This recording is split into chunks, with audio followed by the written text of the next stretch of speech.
Alors, avant de continuer, un message, je me souviens, on peut ça, alors, bateau nous sur Bazolanda. Tout le monde à la demande du peuple. Tout le monde a bien positionné. Et puis, tout le monde a une chanson, il y a notre sœur Chelsea, où il y a Sali, dans la Angleterre, a bien. Alors, Kimia est dans la Katina. Tout le monde à la demande du peuple. Et puis, le yembo à notre sœur Chelsea. Reportage, please. Dans son mot d'ouverture au cours de ce point de presse qu'il a animé ce jeudi 24 mars, Lambert Mende, le ministre de la Communication et Médias, a d'abord commencé par condamner les actes de barbarie qui ont touché Bruxelles et endeuillé des familles. Au nom des relations qui unissent la Belgique et la RDC, le gouvernement congolais, à travers son porte-parole, compatit avec le peuple belge. Le gouvernement de la République démocratique du Congo condamne ces crimes que rien ne saurait justifier. Il exprime sa compassion et adresse au peuple frère de Belgique ses sincères condoléances. La révolte que suscite en chacun de nous la multiplication exponentielle de ces tragédies humainement inacceptables et dont aucune région du monde ne semble épargnée, appelle, du point de vue du gouvernement de la RDC, la constitution rapide d'un front commun des nations civilisées. Pour ce qui est de sa communication, Lambert Mende s'insurge contre les rapports d'enquête du groupe d'études sur Congo grec sur la situation sécuritaire au Nord Kivu. Dans ces rapports, le chercheur américain Jason Stearns impute les massacres commis à Beni au FARDC, des allégations que le porte-parole du gouvernement congolais balaye du revers de la main. On aura constaté avec quelle facilité les auteurs sont passés de certains membres des FARDC à l'affirmation que nous avons vue dans les médias, selon laquelle les FARDC ont participé au massacre de Beni. Cela s'appelle généralisation abusive. Comme on peut le constater, dans sa quête de sanctification des ADF, M. Stearns avoue paradoxalement que ces enquêtes n'ont établi ni les chaînes de commandement, ni les motivations des uns et des autres. Au cours de cette sortie médiatique, le ministre de la Communication et Médias n'a pas du tout apprécié le discours tenu par le docteur Denis Mukwege lors de son point de presse animé le mardi 15 mars dernier à Kinshasa. Pour le porte-parole du gouvernement, le réparateur des femmes devrait plutôt évoquer la situation des femmes violées au Kivu que de chercher la retenance démocratique en RDC. Mes frères et sœurs, serrons-nous la main, expression de notre unité. Restons dans l'amour, la paix et la fraternité. Léguons le modèle à la génération qui vient. Mes amis, depuis ma naissance jusqu'à maintenant, je n'ai pas encore trouvé la paix. Mes amis, depuis ma naissance jusqu'à maintenant, je n'ai pas encore trouvé la paix. Je la cherche, oui, je la cherche. La paix dans ce monde. Oui, je cherche, oui, je la cherche. La paix sur cette terre.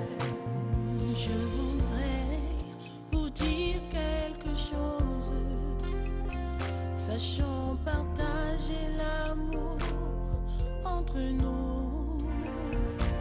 Reconnaissons que tout le monde a de la valeur. Devant Dieu, nous aurons la paix. Reconnaissons que tout le monde a de la valeur. Devant Dieu, nous aurons la paix. Je la cherche.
sangana kaka tosangana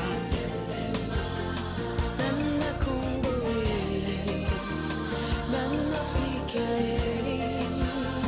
Côte d'Ivoire, pour le monde entier. Je sais que Dieu nous veut la lumière du monde. Je sais que Dieu nous veut le sel de la terre. Téléma, oh Téléma, ne reste pas assis. Oh mon frère, Anapata Téléma, pour tout ton ambo cannabisoé, tolingi kimia kimia kimia kimia kimia la Congo. Téléma, Téléma, Panekoto Téléma, Tolingana, Tuvala Omoko na Yesue, Yanekuto Dingana, Oza Ekolo Moko, Tutika Bituma, Téléma.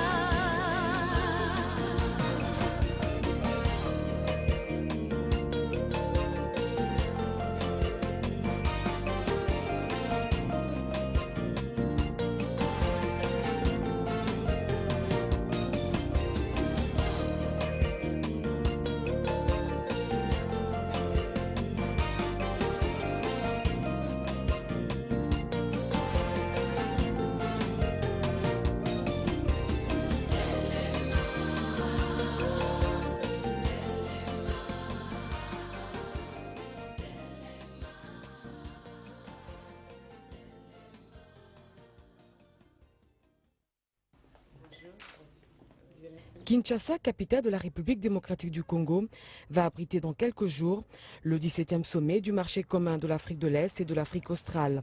Un sommet qui s'ouvrira simultanément avec la 7e table ronde des épouses des conjoints des chefs d'État et de gouvernement, dont Marie-Olive Lembe Kabila va assurer la présidence jusqu'en juin 2015. C'est dans ce cadre que l'épouse du chef de l'État et présidente de la 7e table ronde des premières dames a voulu s'entretenir avec la délégation du comité technique du COMESA, avec à sa tête le secrétaire général adjoint chargé de l'administration et des finances, Nalda N-Hussein, et la ministre du genre. Au cours de leur entretien, les deux personnalités ont échangé sur les préparatifs de ce grand événement qui va accueillir les épouses des chefs d'État et pays membres du COMESA. L'essentiel de nos discussions a porté sur les préparatifs de la table ronde des premières dames qui aura lieu le 26 février. Les deux parties ont pris langue.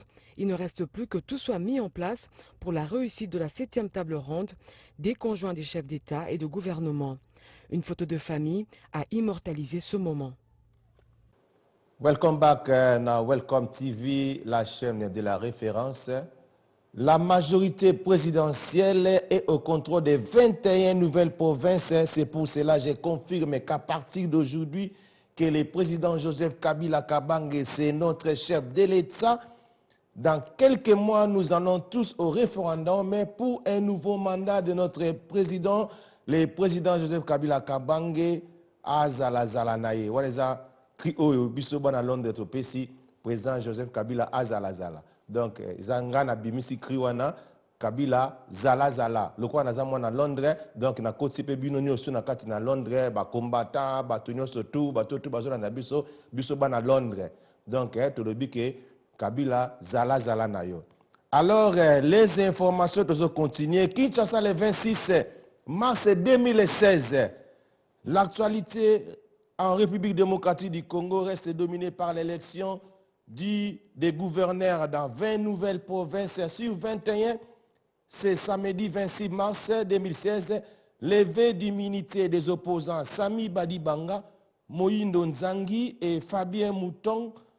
Assemblée nationale, la démocratie est en danger, rapporte sur sa une les quotidiens, les potentiels, plutôt que d'être les temples de la démocratie, fait savoir ce journal, l'Assemblée nationale est devenue un instrument du service de la forfaiture.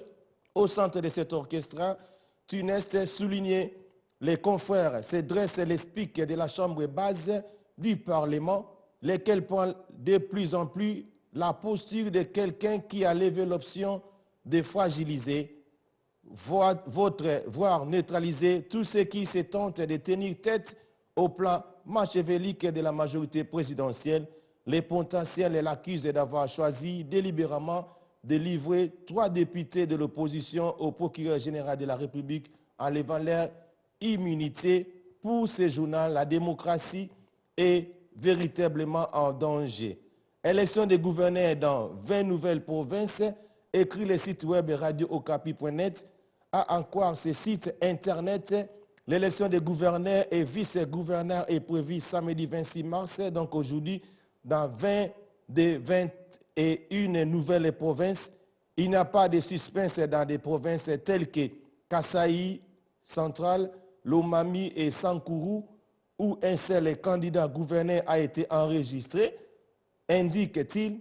Ces scrutins se passent aussi sur fond d'accusations de corruption, de menaces, de désistement ou retrait des candidatures.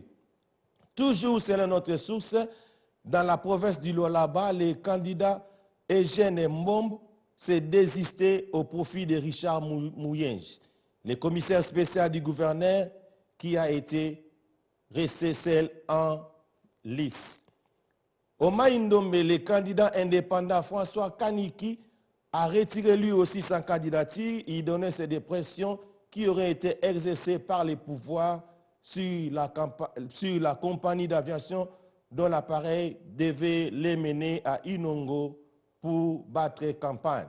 Les habitants du groupement Mweza Tamungenga s'opposent farouchement aux velléités de balkanisation, constate Julien Paloukou, titre le site internet du gouverneur du Nord Kivu. Dans un meeting populaire tenu à Tamungenga, apprend-on, l'autorité provinciale a ainsi mis un accent particulier sur la nécessité d'une collaboration à la population et les services de sécurité en vue de mettre définitivement un terme au phénomène des groupes armés résidus. C'est d'après notre correspondante, consultant et communicateur du PPRD, M. Hollandais Makouka. Que Dieu te bénisse là où tu es. Wanaza vraiment kabiliste oyo azobo manate azola sapene longene badwazo mona. Alors pour tout savoir sur la condamnation de l'ex-chef de guerre du MLC, Jean-Pierre Mbemba Ngombo, 36 ans de prison ferme, Cour internationale de justice, CPI, contacter la Cour, veuillez adresser toute correspondance dans l'une des 2 langues de travail de la Cour, les Français ou l'anglais. Cour internationale de justice, Palais de la Paix, Carnegie Plain, numéro 2, 2517, KG La Haye, Pays-Bas, téléphone plus 31 070 302 23 23. Alors, ndenge tolobi ke tozo kebisa bato ba ochala mobulu pamba parce que kotinda bato na ba mobulu wana vraiment eza malamu te. Alors Jean-Pierre Mbemba sikoyo 36 ans de prison ferme oyo CPI a PCA ezali eloko moko oyo eza malamu te pona koloba me muto a bato ba kolanda yesi